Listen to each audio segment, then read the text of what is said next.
What's up everyone? I have a Mimic Octopus victory for you today. This is one of the new pets and perhaps even one of the stronger pets that was introduced in the new Star Pack update. So I really hope you enjoyed today's video, and if you do, I really hope that you subscribe. So the case of Mimic Octopus is actually very interesting. It is a token pet, similar to stuff like the zombie cricket, zombie fly, stuff like that. But the way it differs from most other token pets is that it actually has an ability. And not only does it have an ability, it has one of the strongest abilities ever, that being that after attack it gets to deal 4 damage to the least healthy pet, and that is even at level 1. At level 2 and 3 it deals 4 damage to the 2 and 3 least healthy pets respectively. So it makes it the bane of all summon builds, and one of the best builds in the new Star Pack is the summon build, so you really want to be running this new pet. And the way that you get this token pet is actually pretty interesting as well. There is this tier 6 unit in Star Pack known as the Ammonite, I believe it's called. And how it works is that upon fainting, the Ammonite is going to transform the frontmost pet into the Mimic Octopus, which is the unit that we're going after today, and give it extra XP depending on how many times you have rolled throughout the turn. So the intended usage, I'm pretty sure, is for you to have like a hamster and ostrich and stuff like that, so you can roll lots every single turn and then get a level 3 Mimic Octopus throughout the fight. But we're going to be doing something different today. We're going to be getting it the unintended way, and you can probably tell how just by looking at the level ups. We're going to be taking this double prank mantis right here, and even though it does not fit our build at all, I believe I'm still going to take it and try to make it work somehow. Prank mantis is one of the very few scaling pets in the lower tiers of the new Star Pack, so you really want to have it on your team so you can scale up and potentially even get it to higher levels, get it to have pepper, and I will show you the trick that we're going to utilize later on in the run. But for now I think we should be quite okay. It's looking like our opponent does not have a lot of stats. They don't even have 5 units on the team, which is good for us. We get to scale up with the double mantis. We're looking for good stuff to feint, some of the best feint pets being the anteater, which we did feint right here, and also the tuna. I believe it gives you +1/+1. Stork is also pretty decent. The dove does not work with this build as we don't have any strawberries onto the team, so we're going to pass it up. And yeah, we're just continuing to scale. Now we're going to feint a level 3 1/1 ant, which means we get a extra +3/+3 worth of buffs. Absolutely incredible. We get donkey right here, however, and we end up losing, but it's fine. We still have 3 hearts remaining, and I think we're scaling far better than most of the other opponents, so we should not be worrying too much. We get an okapi from the stork right here, which is kind of unfortunate. We were hoping for tuna or anteater right there, but it's fine. And I think I'm even going to get a baguette onto here. The reason for that is because strawberries are very dangerous for our opponents to potentially have because of units like Sparrow. Here they don't have any equipment, however, so we were worried for nothing and we end up winning regardless. So yeah, I think it's starting to all look up right now. We get another anteater onto the team. We're going to continue scaling up, and potentially if we manage to get some levels for the next turn, that will be absolutely perfect. For that reason I'm not freezing the platypus. And yeah, if we don't get any levels, I guess the cotton candy is still pretty decent. It's basically like a better pair for our team.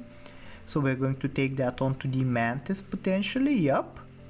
Very important how you want to be ordering these teams around every single turn, because we don't want to be fainting the 11-12 bug obviously, so we should be quite careful, but as you can see, extremely strong, we end up winning.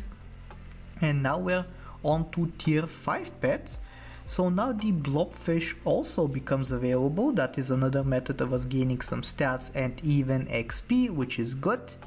I'm eyeing the Pelican right here, which is a Strawberry Synergy. I'm just thinking about it because there is a strawberry in the shop, but I don't think we're going to take it. Instead, we're going to take this Ammonite right here. And this is the first demonstration of how the Ammonite is going to work at the beginning of the turn. But for now, we're just going to take it, make sure that we position correctly, and I think this is good enough. We even get to feint another level 3 and for another +3/+3 buff. It is very demanding of this team, requiring 2 sacrifices every single turn, but that will soon become a non-issue and you will see why. For now though, we're going to click end turn. I'm still deliberating on the positioning, but I think this is the best position that we could be hoping for. Kinda scary right here with the Sabertooth, and they have a Cardinal as well, but just barely we managed to scrape a win with the Mimic Octopus itself. So here we go, this is how things are going to turn out. We are feinting the Ammonite and the frontline Mantis transforms into a Mimic Octopus that is level 2. So now it's going to be dealing 4 damage to the 2 weakest pets that the opponent has, and also we get to find yet another Ammonite as well. So we're going to transform the other Mantis into a Mimic Octopus too. For that we will need to put the Ammonite first position and Mantis second position, I believe, for that to be able to work. Kinda difficult to position correctly with this team, as I said, but I think we have it all figured out right here. Kinda sad that we don't get to feint the Platypus because that is the sole reason that we bought it. But it can provide some summons to claim the victory for us at the end of the fight, so who knows, it might actually be a good thing.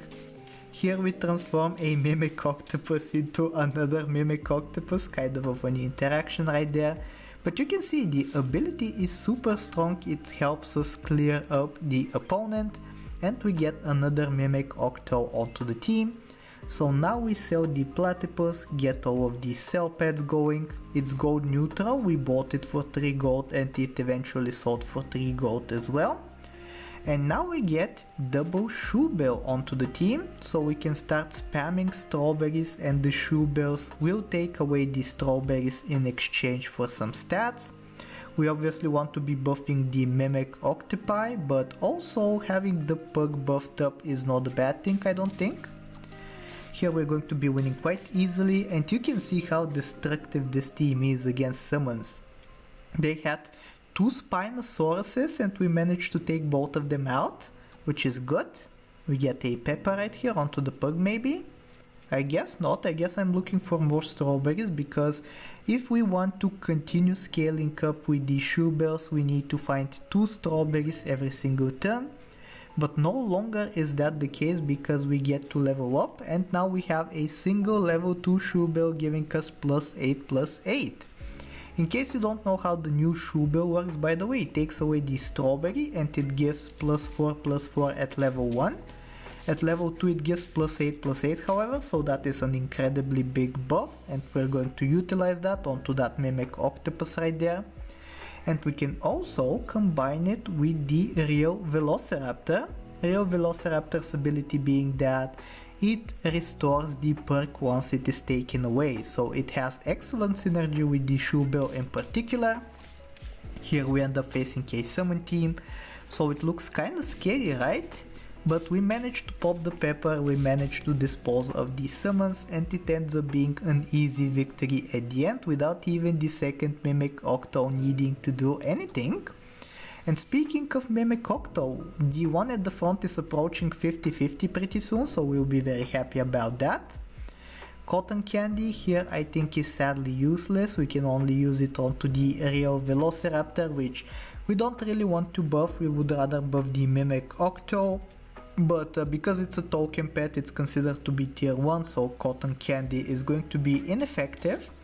Here we face another summon team, this time they do have higher stats however, so we might not even take care of them properly, and we lose. It's kinda weird how statted up they were, but I think we're going to catch up on scaling pretty soon ourselves. we're going to now transition this scaling onto the other Mimic Octopus, because the one that we already have has hit 50 attack. And if we're lucky, we can manage to get one of them up to level 3, potentially the one that is already level 2 with the help of the bug. And I think it should be all easy pickings from here. Let's take a look if we win or not though. Teams are starting to scale up and it is starting to become pretty scary. Here they have pretty good math and we end up losing once again, but it is perfectly fine. As we scale up once again, we don't even need to purchase any strawberries from the shop. I think we would really enjoy to have some peppers onto the team, especially instead of the baguette.